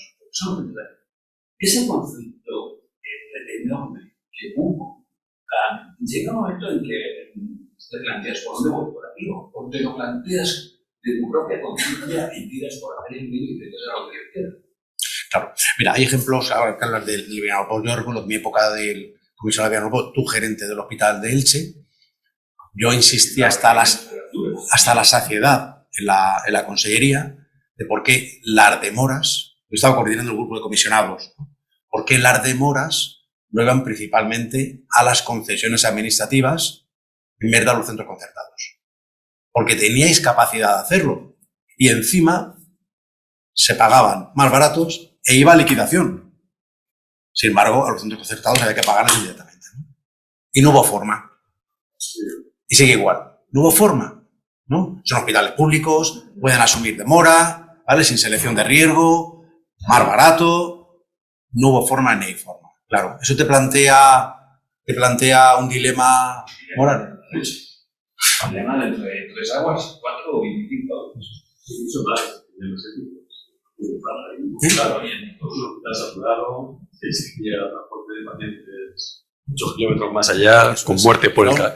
Muerte por camino, claro. Y que era un problema ético y que se acaba directamente con las directrices de la macro. Y ahí eso te crea como gerente, como responsable de la salud de un departamento, una serie de problemas de índole muy serios, ¿no? Porque tú no puedes consentir eso. Entonces, tú hablas con el jefe del transporte y dice que él no quiere saber nada. Dice que está falleciendo gente y te dice un compañero que es médico, orientado en el paciente, que ese no es su problema, que no quiere saber nada. Vas a consellería y te dicen que es que ellos no quieren saber nada, porque han hecho una apuesta por el Hospital General de Elche, que me parece perfecto. Entonces yo creo que al final lo que tiene es que el directivo debe replantearse si abandonamos o no ya el modelo donde el centro no es el paciente, sino el propio profesional, el propio directivo, incluso otros intereses. Sí que es cierto que cuando se habla en diferentes mesas de debate siempre sale este tópico, pero no es real. Y estamos ya superando el modelo de medicina centrada en el paciente en muchos países, y aquí no hemos superado todavía el modelo de medicina centrada en el profesional. Entonces yo creo que hasta que esto realmente no ocurra, vamos a seguir hablando de estas cosas. Vamos a seguir viendo, por desgracia, enfrentamientos entre diferentes niveles directivos de una misma empresa, como es la sanidad. a ver, una de las más importantes, ¿no? Y esto sigue ocurriendo, curiosamente. Entonces, tú que vas a exponer este problema, ponerlo sobre la mesa, buscando soluciones, al final, pues eres como el malo, ¿no? Es el que está fuera del sistema, es que tú eres el privado, es que es... Señores, estamos hablando de gente que fallece porque se traslada en una ambulancia en vez de un hospital a 2 minutos a uno que está a 30 minutos. No estamos hablando de nada más. Hasta que esto no lo abandonemos, el conflicto ético, pues es continuo, es diario, es brutal. Y esto afecta a los profesionales, afecta a los directivos y afecta a la organización. O bailamos todos el tango o vamos a seguir así. Yo creo el baile del tango. Sí, el tango es un ejemplo. Y creo que es el baile perfecto, porque ahí está la señora. Es el baile perfecto entre la macro y la meso. La meso, malentendida, o sea, por parte de todos los profesionales en general, porque la dirección es malísima.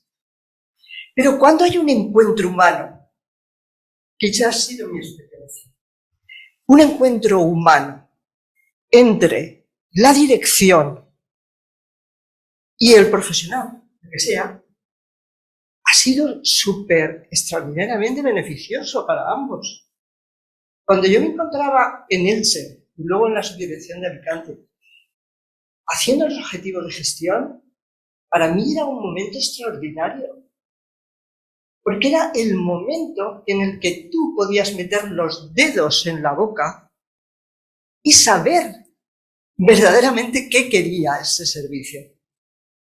Y muchas veces te encontrabas con que se estaban haciendo cosas que la dirección no tenía ni la más remota idea. Era el momento de desentrañar. ¿Qué quiere la dirección? La dirección quería lo que quería la consellería. Esas eran las directrices. Y tú tenías que ir a esos 3 puntos cardinales que la directriz te marcaba. Pero ¿qué queréis vosotros? ¿Qué quiere el servicio? Yo quiero hacer esto, yo quiero hacer otro. Vamos a hacerlo. Ah, ¿se puede? ¡Claro! Entonces te enterabas de lo que se estaba haciendo de verdad. Ese momento de comunicación, eso es impagable. ¿Cuántos conflictos se han evitado y cuánta riqueza se ha creado en ese encuentro de ir esa dirección y siempre con el baile del tango por encima, desde luego, que ibas para acá, ibas para allá, ibas haciendo verdaderos vericuetos para no saltarte lo que te estaban diciendo desde la consellería. Difícil, pero es posible. Lo pasamos en Elche, cuando la división del Vinalopó fue un momento verdaderamente tremendo y en el primer momento que no estabas tú, estaba Tono, pues hubo que medir mucho las palabras. Hubo que medir mucho las palabras. Pero bueno, yo creo que la comunicación, has nombrado ahí lo de la gobernanza. Yo creo que todos los que hemos trabajado estos años en los diferentes puestos de las consellerías, hemos tenido que manejar todos esos puntos que tú has hablado. Creatividad, madre mía, si no teníamos dónde meter mano, no teníamos recursos, teníamos que inventarnos las 1000 para poder llegar a fin de mes. Es decir, que bueno, creatividad, comunicación, todo, transparencia. Yo creo que hemos hecho malabares para poder llegar. Y me alegra haberte escuchado, porque yo tenía la impresión que la pandemia nos había desatado ya, no sé, ya estábamos ya deshechos. No sé. Creo que hay una esperanza, que hay bastante esperanza. Yo espero que los que queráis lideréis a fondo todo este cambio.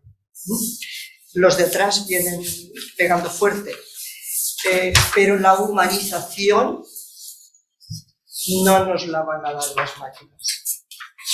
Que es una de las preguntas que ha hecho, creo que Teresa ha dicho algo de la humanización. Nosotros hemos pasado por la etapa de la sostenibilidad, ¿os acordáis? De la humanización, hemos trabajado y nos lo hemos creído. Y yo creo que ahora va a ser mucho más difícil por el tema de de toda la tecnología que se nos viene encima. O sea, yo ya pasé tuve que informatizar el departamento de Elche y luego de Alicante. La resistencia al cambio la sufrí a fondo. Querían ser mecanógrafos nuestros médicos, claro que no. Pero bueno, hay que encontrar el punto de encuentro para que luego hay que ver qué maravilla ha sido la comunicación, atención primaria y especializada. Eso ha sido el punto de inflexión extraordinario. Y lo que ahora hay que restaurar, porque la pandemia ha dejado mucho daño en nuestros profesionales y en nuestra asistencia primaria y especializada. Creo que eso es lo más importante, restaurar. Hay muchos retos por delante y retos apasionantes y de adaptación muy rápida, ¿vale? O nos adaptamos o nos come el tren. ¿Estamos dando la respuesta adecuada a los pacientes? Es que el paciente ha cambiado. Es que el paciente, posiblemente alguno de vosotros, está sentado ahí y ha comprado un libro por internet y hoy estamos el lunes. Y si el miércoles no lo recibe en casa, se enfada. 2 días. Vamos a llamar a un centro de salud. Deme cita para mi médico. Venga usted el viernes. Con estas generaciones de la inmediatez, algo tenemos que cambiar. Algo tenemos que cambiar entre todos. Tenemos que pensar si estamos dando respuesta a nuestra sociedad. Me lo he dicho al final de mi intervención. Los que entienden de terapia de pareja dicen que para que una relación funcione hace falta dos cosas, ¿no? Los intereses comunes y la comunicación. Y es al hilo de lo que te ha dicho Genoveva con los profesionales, ¿no? Hay que tener intereses comunes, que los hay, y mucha comunicación. Mucha comunicación, y no solamente comunicación. Comunicación cuando dices no, que decimos muchas veces no, los directivos, hay que saber decir no, argumentarlo y explicarlo. Comunicación para todo. Sí. Han dicho una cosa que yo la sufrí en un momento y creo que es cuando se hace una atención concreta a un colectivo concreto, has hablado de las asociaciones de enfermos, cada asociación quiere lo suyo. Es difícil que sean generosos con la asociación de al lado. Te están pidiendo, los de ACN quieren esto, los de Esclerosis Múltiple quieren esto, y no vale que tú des esto, no. Yo creo que tendría que ser un trato generalizado.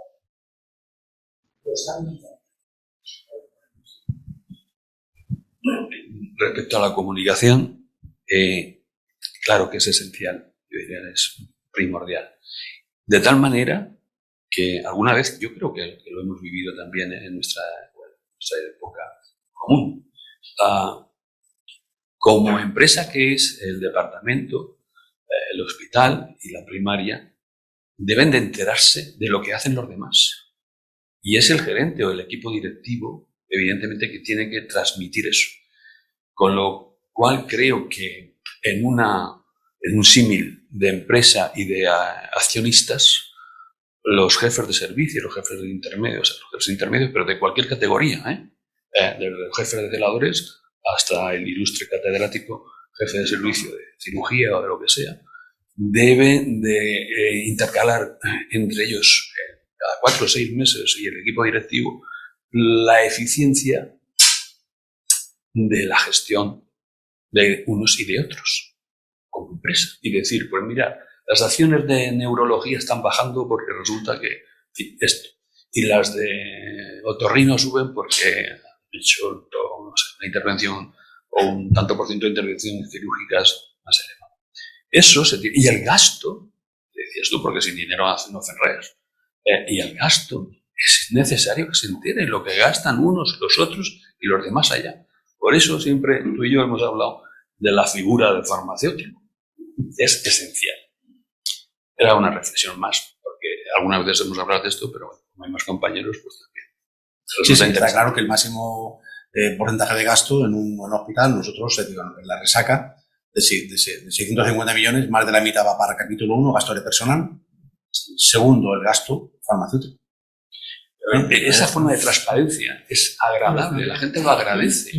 Lo agradece. Los accionistas, que son los cargos intermedios, insisto, agradecen enterarse de eso con transparencia y no cuesta nada. Todo lo contrario, diría yo, y es un paso grande a dar, que no lo hace tanta gente. Estamos ahora con el acuerdo de gestión 2023, muy tarde, ¿no? Se ha firmado y estamos reuniéndonos con todos los servicios y le explicamos al acuerdo de gestión la situación de su servicio, el gasto personal que tiene y los objetivos del área. Tenemos una hoja de ruta, tenemos un protocolo donde vamos explicando. Pero lo llegas a juntar ahí en el salón de actos a todos los jefes de Sí, esa es una, salón de actos por el año. Claro, el consejo de área. Y después con cada servicio. Yo tengo una pregunta, Rosa. Bueno, muchísimas gracias, de verdad, porque ha sido excelente la intervención y están siendo interesantísimas las intervenciones que se han hecho. Digamos, voy a dar un poquito de vuelta al tema, como mucha gente que me conoce ya lo sabe, vengo del mundo académico, ¿no? Entonces, yo creo que este dilema entre la lógica asistencial y la lógica gerencial, como se ha venido a denominar por ejemplo, en distintos seminarios que han hecho en la Fundación Grifol o con mi compañero Diego, gracias, etcétera, digamos, este dilema, este tema que hemos comentado entre la justicia, entre los valores, entre la justicia y la eficiencia, sería útil, desde tu punto de vista, que nuestros estudiantes de medicina, además de que se ha introducido muy recientemente la asignatura de ética en la formación reglada, tuvieran también, como yo he oído comentar en alguna de estos foros, el economía y gestión de la salud. Es decir, de tal manera que, no sé si en pregrado o inmediatamente después, probablemente sí, en lo que antes se llamaba pregrado, que son los grados de ahora, ¿no? Es decir, que tuvieran noticia de esta dimensión, es decir, de esta dimensión, y ya lo digo, ya no desde el punto de vista de detalles técnicos, sino la importancia de la economía de la salud, que eso está ahí, que no se puede, es decir, que no se puede obviar y que, es decir, yo creo que ese tipo de conocimientos y esa escala de valores sería importante introducir eso, economía de la salud y gestión, como se está intentando hacer en algunas universidades, en algunas facultades de medicina. Simplemente es como ves tú el tema. Muchas gracias. Rosa, completamente de acuerdo. O sea, completamente de acuerdo. No solamente en la Facultad de Medicina, sino en el AGB, en el bachiller.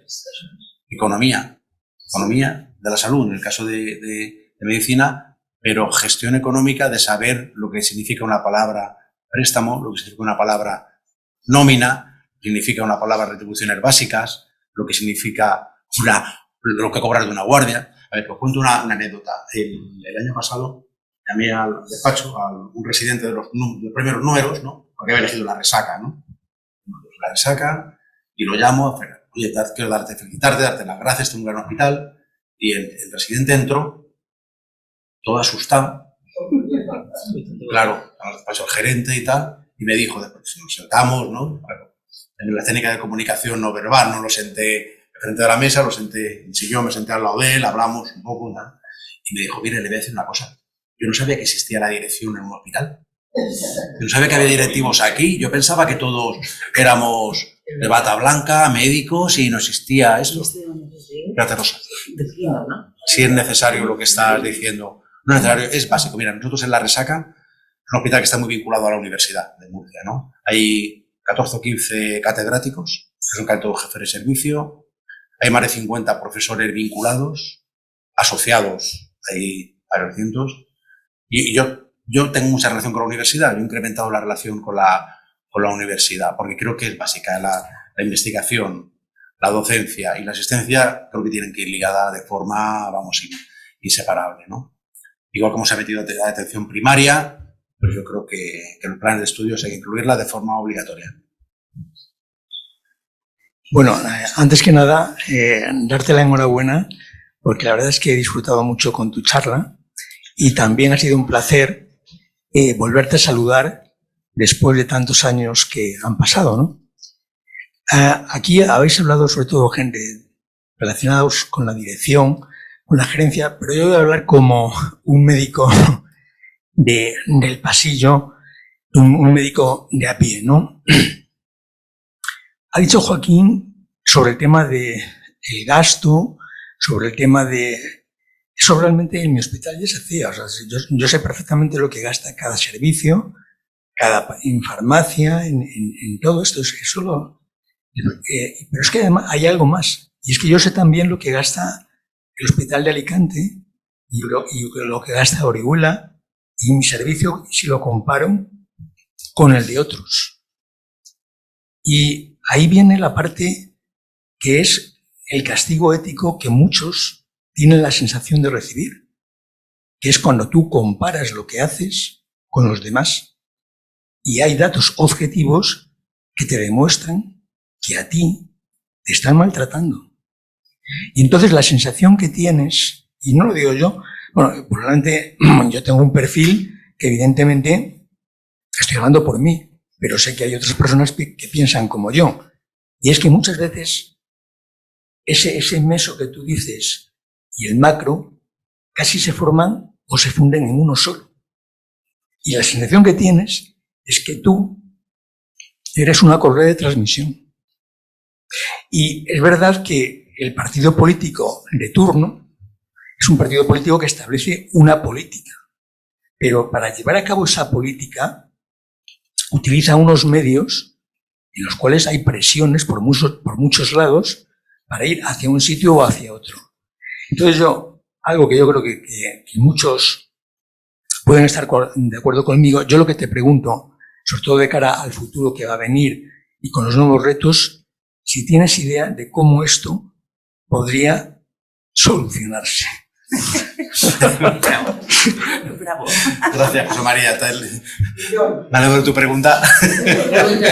Bravo. Y voy a intentar salir dignamente de ella. Mira, yo intento todos los días ser el lobo que va al final de la manada, ¿vale? Y eso significa llevar el ritmo de los lobos que van delante, estar pendientes de todos y facilitar su trabajo. O sea, yo, como gerente de mi área, intento facilitar el trabajo de los que trabajan bien. Los que no trabajan bien, menos. A veces cuesta distinguir entre unos y otros, también te lo digo. Porque en una organización tan grande, a veces no es fácil. Lo que estáis en puesto directivo, habéis estado, sabéis que eso no es fácil. Y después, en cuanto a esa comparativa que dices, es cierto. Hay hospitales que nacen más ricos que otros, hospitales que saben negociar sus directivos incrementos de plantilla o de presupuesto más que otros, y al final eso ¿a qué nos lleva? A un presupuesto histórico. El Hospital de San Juan tiene un presupuesto y el año que viene pues tendrá un pelín más, un 2 o un 3% más. El Hospital de Alicante, un pelín más. El presupuesto histórico, ese es injusto, cada vez es más injusto, porque no se valora con la actividad. ¿Cuál es la solución? Un presupuesto base cero. Un presupuesto base cero significa, yo voy a presupuestar de cero. De cero. Tu servicio tiene cero. ¿Cuántos profesionales necesitas para la actividad que yo voy a pactar contigo? ¿Tantos? Vamos a ir sumando. ¿Qué material vas a necesitar? Tanto. Vamos a ir sumando. Y de cero vamos a ir construyendo un presupuesto para la actividad que vamos a negociar a final de año. Ese para mí sería uno de los sistemas de gestión económica más perfectos y más justos. Y está descrito, está descrito en la economía. Presupuesto base cero, presupuesto histórico, con lo cual tú podrías compararte con el Hospital de Alicante, con el de Elche, con el de Ávila, con el de... No sé si te he contestado. Sí. Totalmente. Esto pasa un poco también. Por poner un símil, muchas veces si os acordáis cuando estábamos en clase en diferentes cursos y tal, el que no es el profesor el que sabe quién es el mejor de la clase o quiénes son los mejores, son los alumnos. ¿Es verdad o no es verdad? Y realmente en el hospital pasa lo mismo. Sí. Lamentablemente. Bueno, tiempo apremia. Yo solamente voy a cambiar de tema un poco para cerrar porque creo que el tema ha sido interesantísimo. Pero bueno, como espero que... No, yo tampoco, pero hay gente que desgraciadamente que sí. Pero no quiero cerrar esto sin que haceros una pregunta, porque yo espero que alguno de la generación X o generación Y nos esté escuchando. Entonces, están muy preocupados por la inteligencia artificial. Entonces, ¿qué crees, qué papel puede tener la inteligencia artificial de aquí a un futuro? ¿Va a mejorar los climas éticos? ¿Va a mejorar realmente la eficiencia del sistema? ¿Va a permitir que este Sistema Nacional de Salud mejore? ¿Qué pensáis? Desde la generación actual, desde nuestra visión, ¿qué pensamos que la inteligencia artificial nos puede realmente aportar a todos nosotros? No, seguro que nos está viendo alguno de las generaciones que he nombrado. Por ejemplo, eso espero. Por ejemplo, mi hija, que está aquí presente, que la agradezco que haya venido a verme. Me alegro, enhorabuena. Y yo creo que la inteligencia artificial está cambiando y va a cambiar nuestra forma de trabajar. Absolutamente, absolutamente. Y como no nos sumemos a la evolución, nos quedamos atrás, pero igual como hace siglos los cambios eran más lentos, estos cambios son vertiginosos. Y por eso necesitamos que las administraciones públicas den formación en manejar inteligencia artificial. Y lo que en principio lo vemos como una amenaza, porque todos lo vemos ahora como una amenaza, ¿no? Yo la semana pasada me descargué una guía, cómo utilizar el GPT, y viene un índice perfectamente definido, cómo darte de alta, cómo manejar en la universidad, para estudiantes. Lo que es una amenaza en una oportunidad. Una amenaza, convertirlo en una oportunidad. ¿Por qué? Porque esas generaciones lo van a manejar. Le van a manejar el betaverso, le van a manejar el chat GPT y otros chats que salgan. Pero claro, ¿cómo concilias eso, que es la clave, con la humanización? Con el paciente, con la relación médico-paciente, que tiene que ser un derecho universal, protegido por todas las convenciones internacionales. Esa es la clave. Y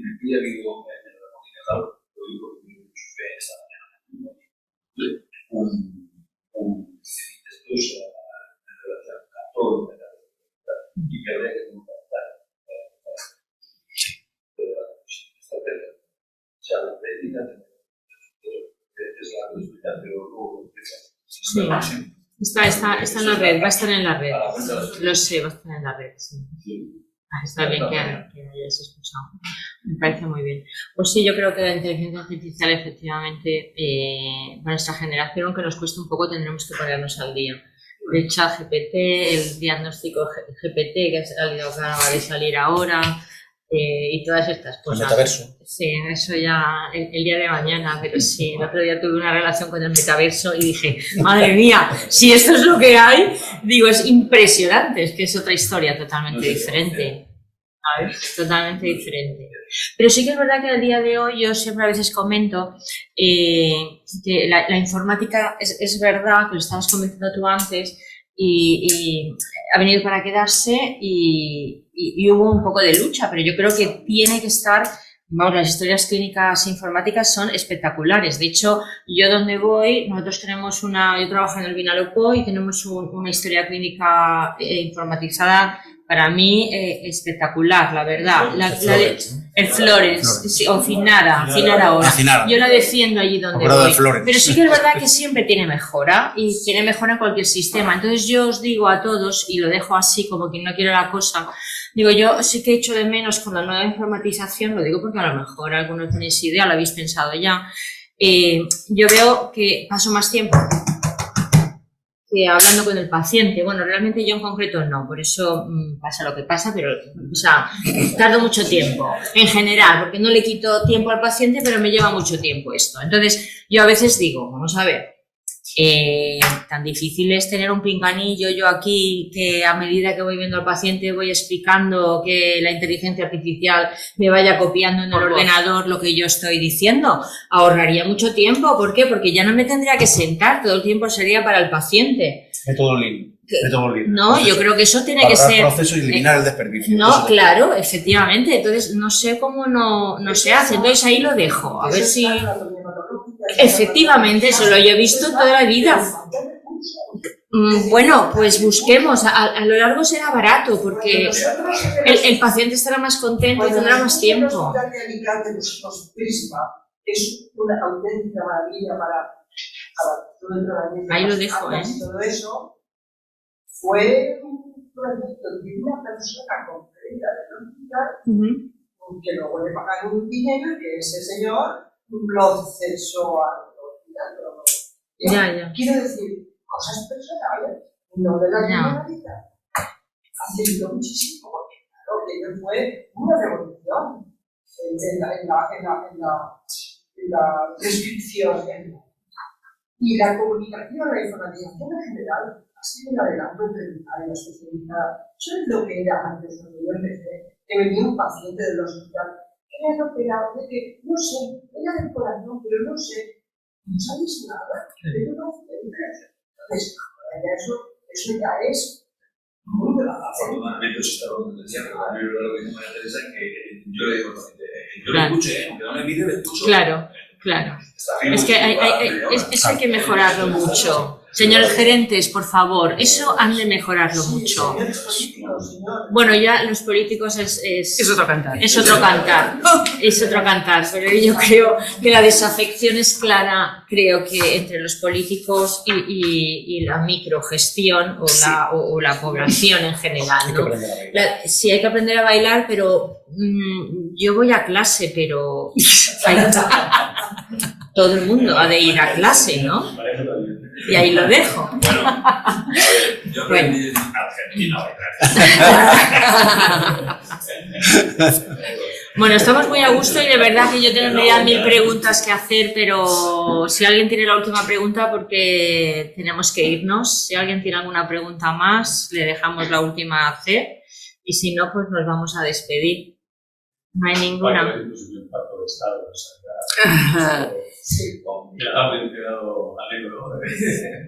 Es imprescindible un pacto de Estado. Sí. Es imprescindible. Porque vamos, cada comunidad autónoma pues va a su ritmo, estableciendo diferencias entre ciudadanos de un sitio o de otro, prestaciones distintas, prestaciones complementarias, las básicas están ahí, complementarias distintas, falta un pacto de Estado. Financiación no puede ser. Ahora, salud mental, 530 millones para primaria, dividir 560 millones para primaria. No estoy hablando de política, no estoy hablando de política. Entre los 13.000 centros de salud, cada centro de salud sale a 400 euros. Es decir, vamos a el pacto de Estado entre los dos grandes partidos políticos para los próximos 10 años. Sí. Y esté quien esté, pues vamos a hacer adelante, ¿no? A 20. Eso es el futuro, ¿no? No, eso es lo malo, que hay que hacer un pacto de Estado para un futuro largo. Es imprescindible. Pero, Rafa, es difícil. Bueno, ¿algo para resumir y para decir adiós, Paco? Nada, muchísimas gracias por haberme... Yo quiero decir una cosa, que como ha sido mi jefe, he conseguido un reto. Hay aquí 3 jefes míos y hemos sobrevivido los 4. ¡Bravo, bravo! ¿Por qué será? Que Paco es así, de verdad. Nos inventamos una historia que yo me enteraba de lo que quería la macrogestión y le decía a la Meso que lo bañara.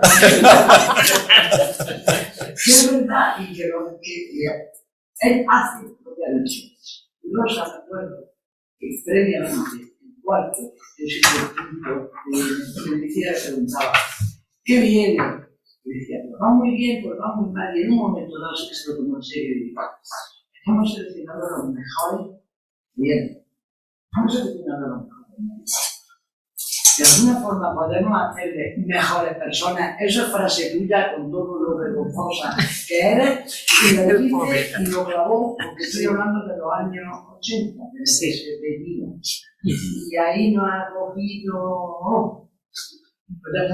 Bueno, muy bien. Pues nada, con esto damos las gracias a Paco, de verdad ha sido preciosa y ha sido interesantísima, de verdad. Y muchas gracias a todos ustedes por haber venido esta tarde y un placer y hasta la próxima, que será en octubre. La Comisión Deontológica os invita a la siguiente, que será Ética de la Investigación. Un abrazo, un saludo, buenas tardes a todos y gracias.